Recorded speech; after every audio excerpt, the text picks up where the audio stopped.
All Russian propaganda TV channels called this warship the killer of all aircraft carriers. Moskva was the symbol and the flagship of the Russia's Black Sea Fleet. It was a warship that had been firing missiles at Ukrainian cities. It was the warship where the Russians coordinated all their activity of all their ships. According to Pentagon, Ukraine struck the Moskva with 2 Ukrainian-made Neptune missiles. This caused the fire and the explosion of warship's ammunition. Afterwards, the ship sank.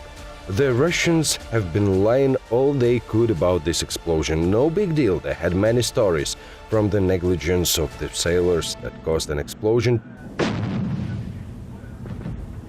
to the ship being hit but still afloat.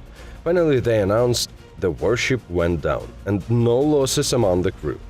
And that's where the hysteria started behind the other side of the TV screen. Russians started to complain in the social media. Relatives were searching for missing sailors, and when Russia's defense ministry showed some people on TV and said that these were the rescued crew, the relatives didn't recognize any and started to complain even more. But overall, Russian TV viewers didn't care. They were furious that their pride was destroyed. They didn't care about the people. Now they had nothing to be proud of. Just explain it to me. How could you lose it? Explain it to me why the hell you ended up exactly at this spot of the Black Sea and exactly at that time. Now the Russian propagandists blamed the commanding officers of the warship. What fleet would it be without the flagship? Black Sea Fleet can't exist without the flagship. I wouldn't be the fleet commander if I had no flagship. And according to Ukrainian military intelligence, Andrei Osipov was arrested after the Moskva sank.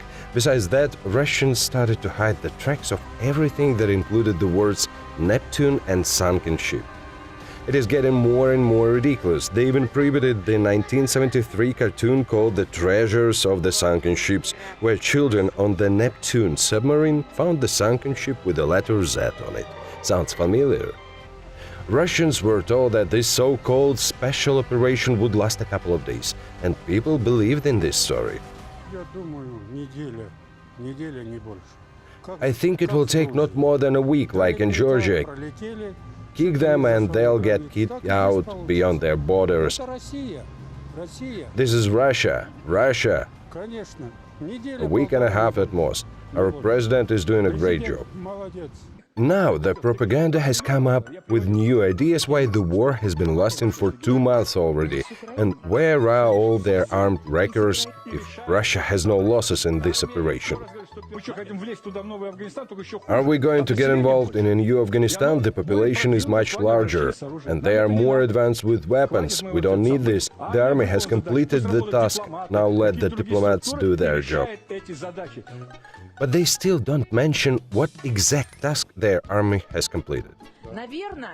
Probably it is not that easy for Russia to fight with the whole NATO. Probably there must be objective reasons why we haven't won yet.